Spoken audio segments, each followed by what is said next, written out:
మండలంలోనైనా ఏ జిల్లాలోనైనా మనల్ని ఈ విషయంలో పట్టించుకోవట్లేదు అనుకుంటే మీరు వెంటనే వాస్తవికంగా ఉన్న రిపోర్ట్ నాకు పెట్టవచ్చు. నేను వెంటనే ఆ స్థానిక అధికారితో మాట్లాడే బాధ్యత నాది. దాన్ని కరెక్షన్ చేయించే బాధ్యత కూడా నాది.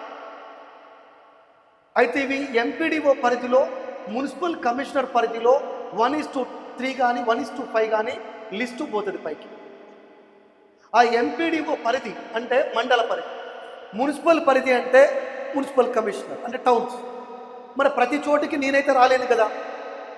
ప్రతి చోట మనందరం అయితే ఉన్నాం కదా. సంఘాలైతే సంఘాలుగా ఒక టీం ఐక్యతతో మనం ప్రదర్శిస్తే ప్రతి మండలంలో కూడా మనం ఒక ఇన్ఛార్జీలు వేసే ఆలోచనలు ఉన్నాను. సంఘాల నుంచి సేకరించి అన్ని సంఘాలకి బాధ్యత ఇచ్చి అన్ని సంఘాలని కలుపుకొని పోయి ఏ ఒక్కరికి నష్టం జరగకుండా మండలానికి ఒక 5 మంది టీము వేసే ఆలోచన నాకు ఉంది.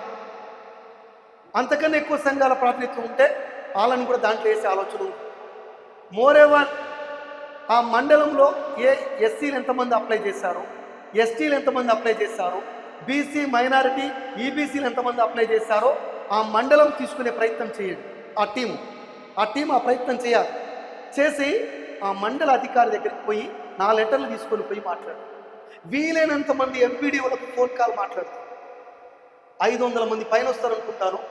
వీలైనంత మంది మున్సిపల్ కమిషనర్లకి ఫోన్ మాట్లాడతారు. అందరి కలెక్టర్లకు కూడా ఫోన్ మాట్లాడతారు. ఎంతమంది ఉన్నా మాట్లాడతారు.